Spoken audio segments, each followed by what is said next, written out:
यहाँ आप यहाँ इस लड़की के साथ क्या कर रहे हैं? ये मेरे बच्चे का बाप है। और आप कौन? मैं इनकी वाइफ हूँ। और आपको शर्म नहीं आई इस उम्र में इस लड़की के साथ मुंह काला करते हुए? राखी, मुझे लगता है तुझे कुछ गलत फहमी हुई है। मैं समझाता हूँ, मैं बताता हूँ तुझे। मुझे कुछ नहीं सुनना, मुझे कुछ नहीं समझना।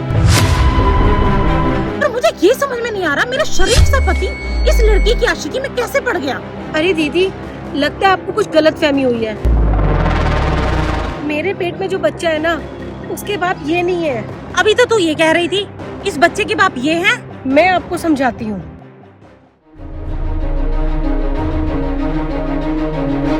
ये क्यों रो रही है?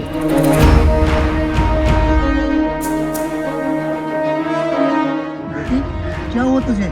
क्यों रो रही है? सब कुछ ठीक तो है? अंकल, मैं प्रेग्नेंट हूँ और मेरा बच्चा होने वाला है। मेरा बॉयफ्रेंड वो मुझे छोड़ के चला गया है। मुझे कुछ समझ नहीं आ रहा कि मैं क्या करूँ। दुनिया वालों को क्या जवाब दूंगी मैं? जब मेरा बच्चा मुझसे पूछेगा इसका बाप कौन है, तो मैं क्या बोलूंगी अंकल? अच्छा बेटा, तू रो मत। पर ये बता, उस लड़की ने तेरे साथ ऐसा किया क्यों? मुझे नहीं पता अंकल। जब मैंने उस लड़के को बताया था कि मैं प्रेग्नेंट हूँ, तो उसने मुझे कहा था कि वो इस बच्चे को अबॉर्ट नहीं करने देगा और हम शादी करेंगे। अब पूरा 1 महीना हो गया है, ना वो मुझसे बात करता है और ना ही मिलता है। उसने मुझसे सारे रिश्ते खत्म कर दिए हैं। मेरी तो कुछ समझ नहीं आ रहा कि अब मैं क्या करूँ। मैं इस बच्चे को गिराना नहीं चाहती, लेकिन मुझे समझ नहीं आ रहा कि मैं अकेले इस बच्चे को कैसे पालूंगी। तू घबरा मत, तू बिल्कुल भी चिंता मत कर। जिस लड़के ने तेरे साथ ये गंदी हरकत की है ना, भगवान उसे कभी माफ नहीं करेगा। और रही बात इस बच्चे की, इसका पालन पोषण मैं करूंगा। इसका जितना भी खर्चा होगा वो मैं दूंगा। आपका बहुत बहुत शुक्रिया अंकल। लेकिन अगर मुझसे कोई भी पूछेगा कि इसका बाप कौन है, तो मैं क्या जवाब दूंगी? आज के बाद कोई भी पूछेगा ना इस बच्चे का बाप कौन है, तो बता देना इसका बाप मैं हूँ। ये क्या बोल रहे हैं अंकल आप? हाँ बेटा, मैं सही कह रहा हूँ। मुझसे ना तेरा दर्द देखा नहीं जा रहा।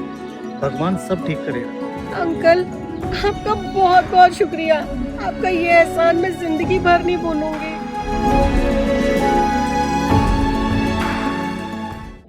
आपने ये सब किया, मुझे प्राउड है कि आप मेरे हस्बैंड हैं। मुझे तो यकीन ही नहीं हो रहा था कि आप इतनी गंदी हरकत कर सकते हैं। मुझे माफ कर दीजिए। मुझे तो यकीन ही नहीं हो रहा कि बिना सोचे समझे मैंने आपको इतना कुछ कह दिया। I am proud of you. You are such a real hero. ये मेरी जिंदगी में ना भगवान बनकर आए हैं और इनका ये एहसान मैं जिंदगी भर नहीं भूल सकती। बेटा, हमारा घर यहीं पास में ही है। तू हमारे साथ हमारे घर चल। हाँ बेटा, तू हमारे साथ चल और किसी भी बात की टेंशन ना ले। जिसने भी तेरे साथ ये सब किया है ना, भगवान उसे कभी माफ नहीं करेगा। चलो बेटा।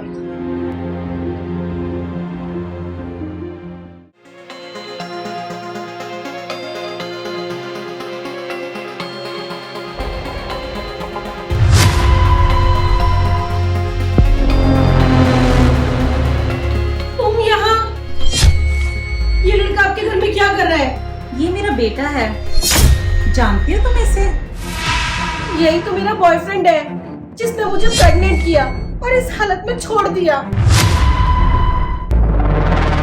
अच्छा, तो इस गंदी हरकत में हमारे बेटे का हाथ है? पापा मेरी बात तो सुनो। बकवास बंद कर। ये गलत हरकत की है तूने इसके साथ। अरे तुझसे अगर गलत कुछ हो भी गया था तो इसका ये मतलब थोड़ी ना तू इसे बीच रास्ते में छोड़ देगा। अरे इसकी हालत तो देख। यही संस्कार दिए हमने तुझे। आज तो जीते जी मेरा मरण हो गया। ये सब करने से पहले तू मर क्यों नहीं गया? तूने हमारी नाक कटवा दी। एक लड़की को बिना शादी के प्रेग्नेंट कर दिया। शर्म क्यों नहीं आई तुझे? डूब के मर जा। जो भी तूने इस लड़की के साथ किया है ना, देखना भगवान भी तुझे माफ नहीं करेगा। अपना सामान उठा और निकल यहाँ से। मम्मी पापा मुझे माफ कर दो, मुझसे बहुत बड़ी गलती हो गई। मैं डर गया था।